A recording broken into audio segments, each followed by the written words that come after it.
Kita masuk kepada pemberitaan firman Tuhan di dalam Yeskiel 3. Yeskiel 3 ya.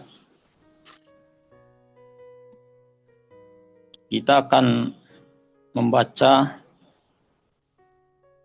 dari ayat 1 sampai dengan ayat yang ke-5 saja. Yang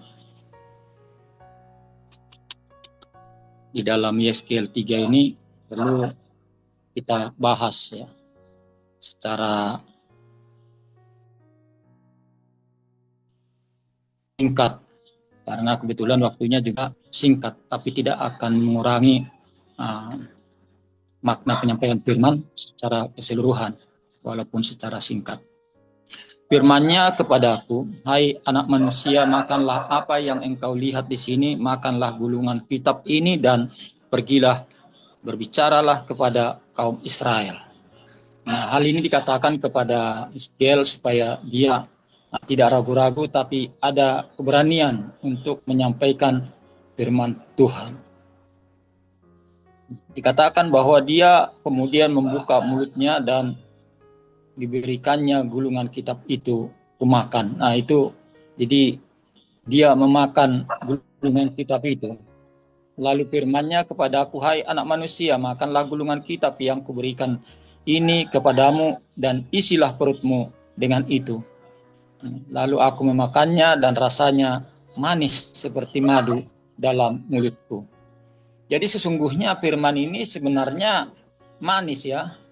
Kalau kita menyadari bahwa firman Tuhan itu memang memberikan satu komitmen atau janji yang indah daripada Tuhan ketika kita mau menikmati atau mendengarkan serta melakukan dalam hidup kita. Walaupun berbagai macam proses yang kita alami, namun endingnya bahwa ada berkat yang luar biasa dari Tuhan yang dijanjikan oleh Tuhan. Nah, yang menjanjikan bukanlah manusia tapi Tuhan. Kalau janji Tuhan kita tidak dengarkan, nah ini artinya kita sudah keliru ya. Apalagi janji sesama kita ya. Jadi di sini tekankan bahwa menikmati firman ini sangat manis rasanya dan sangat berguna atau berfaedah di dalam kehidupan kita. Nah, diulangi di dalam ayat yang keempat. Hai anak manusia, mari, pergilah dan temuilah kaum Israel dan sampaikanlah perkataanku kepada mereka. Sebab engkau tidak diutus kepada suatu bangsa berbahasa asing dan yang berat lidah, tetapi kepada kaum Israel. Nah, jadi Tuhan menyuruh Yeskiel supaya dia menyampaikan kepada bangsa Israel tentang beberapa hal terkait keinginan Tuhan untuk bisa dilakukan oleh bangsa Israel ini. Nah, tentu hal ini luar biasa apa yang sudah disampaikan kepada Yeskiel supaya dia betul-betul berani ya untuk bisa menyampaikan apa yang Tuhan mau sampaikan kepada bangsa ini. Jadi bangsa Israel memang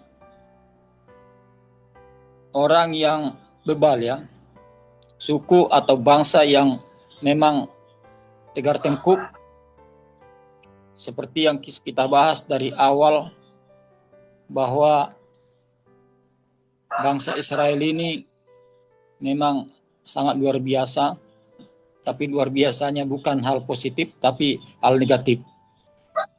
Nah, ini sangat diperhatikan oleh Tuhan sehingga melalui Yeskiel ini diberikan satu kepercayaan untuk menjaga Israel ya, untuk menyampaikan beberapa hal yang penting untuk bangsa Israel. Nah, kembali lagi disampaikan bahwa firman Tuhan ini memang tidak begitu enak untuk disampaikan. Sering terjadi penolakan.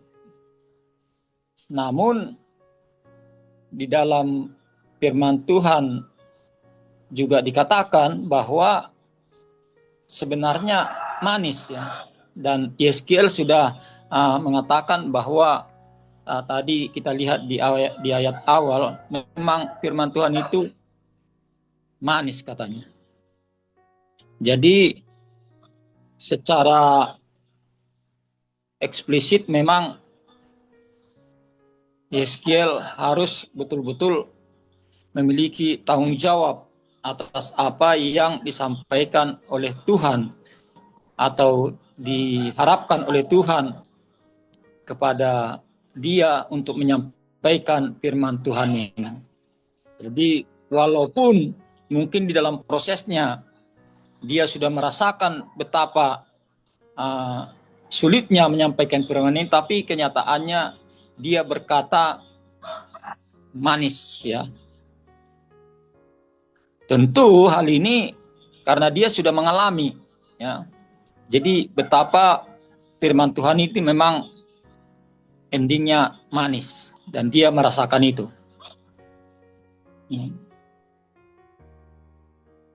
Jadi dia sebenarnya punya pengalaman ya, yaitu ada penghakiman yang keras ya.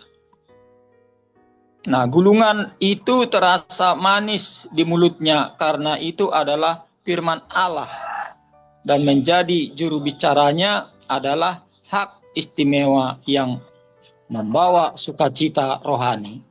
Nah, jadi secara jasmani sering kita mengalami bahwa firman Allah ini memang tidak begitu menyenangkan ya. Walaupun pada akhirnya memang terasa manis dan terasa sangat berguna untuk memimpin dan membimbing kita ke arah yang lebih baik. Yang pasti dikatakan bahwa akan membawa sukacita rohani. Nah, orang percaya dan bagi kita sebagai hamba Tuhan harus tekun mempelajari dan meresapi firman Tuhan. Bukan hanya sekedar, tapi kita harus memeliharanya untuk bisa mengubah hati dan pikiran kita, juga pikiran orang-orang yang mendengarkannya melalui mulut bibir kita.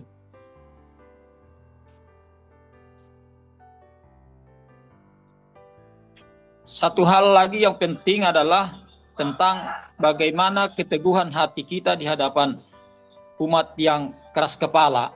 Ya, karena hal ini dirasakan oleh beberapa hamba Tuhan, ya termasuk Yeskiel juga, ya merasakan ini sehingga Yeskiel sendiri juga mengharapkan bahwa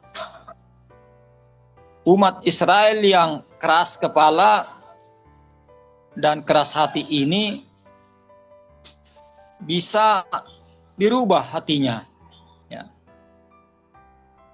Karena itu Tuhan membuat Yeskiel sekeras ya, dan bahkan lebih keras lagi dari mereka yang dikatakan seperti intan, seperti batu, agar dia tidak takut atau tidak putus asa. Jadi Yeskiel dirubah karakternya ya, karena dia harus memiliki ketabahan ilahi untuk menghadapi penolakan dan perlawanan dari bangsa Israel ini. Nah, kekerasan kadang-kadang tidak mesti kita harus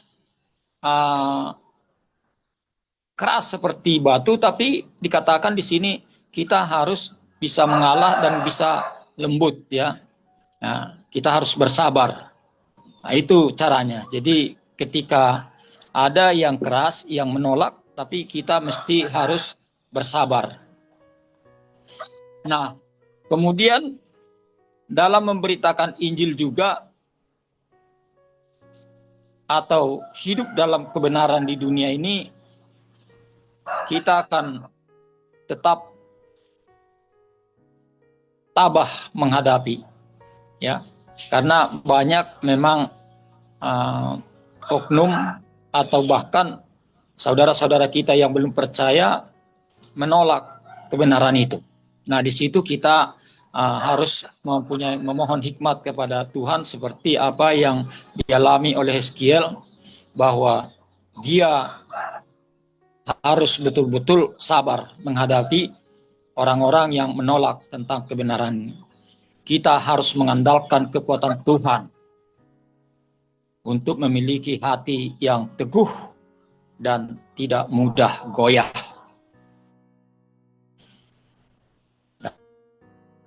Cemohan atau penolakan kita nikmati dengan lapang dada, ya, sehingga penginjilan kita ya, akan berhasil dan juga kita akan bisa menyenangkan hati Tuhan melalui jiwa-jiwa yang dimenangkan dengan keteguhan hati kita. Keteguhan hati kita harus didasarkan dengan pengandalan diri kepada Tuhan. Nah, tadi kita sudah membaca di dalam ayat pertengahan sekitar 16 itu, dia dikatakan bahwa tanggung jawab sebagai penjaga ya. Nah, ayat 16 sampai 21 dikatakan bahwa tanggung jawab Hizkiel diberikan untuk menjaga bangsa Israel. Nah, ini luar biasa. Jadi dia punya tanggung jawab yang sangat-sangat penting ya. Dia diberikan tugas untuk menjaga para pembangkang-pembangkang ini. Nah, tujuan Tuhan menunjuk Hizkiel ya sebagai penjaga bagi kaum Israel adalah untuk memperingatkan orang jahat agar bertobat dan orang benar agar tidak berbuat dosa. Nah, ini tugasnya si Hizkiel ya, yang dicatat di dalam ayat yang ke-16 sampai yang ke-21. Nah, tentu ada konsekuensi yang terjadi jika Hizkiel tidak menyampaikan peringatan tersebut dan orang itu mati dalam dosanya, ya Tuhan akan menuntut darah orang itu dari tangan Hizkiel. Nah, ini memang tanggung jawab yang berat ya.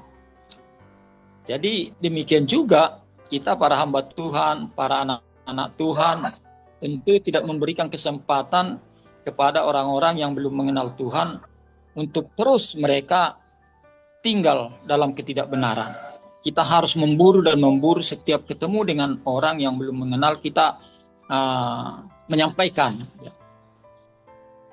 Pengalaman saya ada kerinduan, ada keinginan untuk menyampaikan kepada siapa saja, ketemunya di mana saja. Ya tentu ketika kita bersandar kepada Tuhan seperti yang dianjurkan oleh Tuhan melalui Hizkiel ini, ya kita, nah, ketika kita mengandalkan Dia, ya ketika kita mengundang Roh Kudus hadir di dalam hati kita, maka kita akan diberikan hikmat, diberikan cara untuk bisa menyampaikan sesuatu kepada orang yang kita temukan. Jadi setiap orang percaya memiliki tanggung jawab sebagai penjaga bagi sesamanya. Untuk sempat keluar, saya juga tidak sadar, tidak tahu ini keluar sendiri dia. Oke, tidak apa-apa, tapi sekarang masuk lagi. Puji Tuhan. Kita akan lanjutkan. Jadi Hizkiel pasal 3 ini menekankan panggilan ilahi yang serius dan tanggung jawab besar untuk menyampaikan firman Tuhan dengan setia. Ya, kita harus setia, kita harus tekun. Ya. Jadi tidak sewaktu-waktu, tapi ketika kita berhadapan dengan orang yang belum mengenal, sampaikan. Ya, katakan bahwa ketika kita bersalaman, misalnya, ya kita bersalaman, nama saya ini, Bapak mungkin atau Ibu agak risih mendengarkan nama saya. Ya, ini nama yang dibuat oleh nenek saya. Jadi macam-macam kita buat awal. Nah, untuk lebih jauh, saya ini dari sini, saya begini, saya Kristen. Akhirnya nanti nyambung ya. Dia pasti bertanya.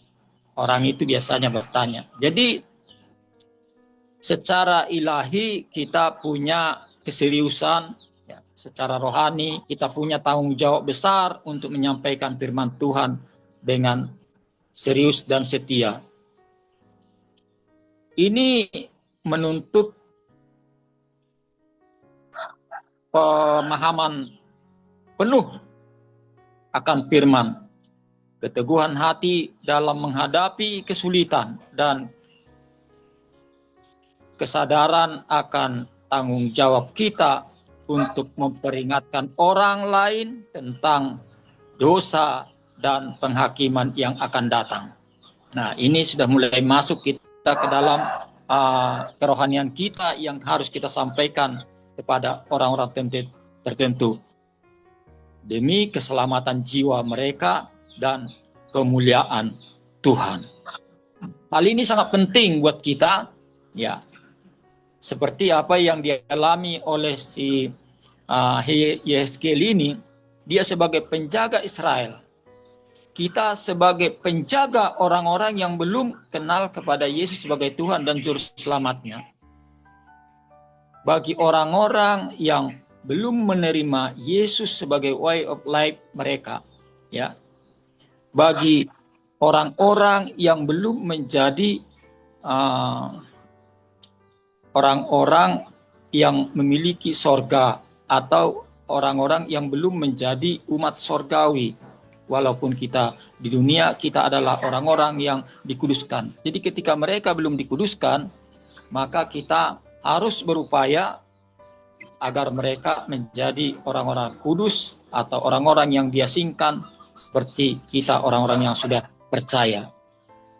Jadi yakinlah bahwa ketika kita mengandalkan Tuhan, mengandalkan Yesus Kristus, dan mengundang Roh Kudus hadir di dalam hati dan pikiran kita, dan Roh Kudus senantiasa bersemayam di hati kita, maka kita akan menjadi tangguh seperti Yehezkiel ini, ya, punya kesabaran, punya ketekunan, akhirnya akan memenangkan jiwa-jiwa, dan bahkan dia diberikan kepercayaan sebagai penjaga Yehezkiel. Saya sampaikan secara singkat, mari jadilah menjadi penjaga-penjaga orang yang belum percaya kepada Dia, dan pastikan bahwa kita mampu menyampaikan dan mereka bisa mengerti karena Roh Kudus bekerja bersama kita. Amin. Tuhan memberkati kita sekalian.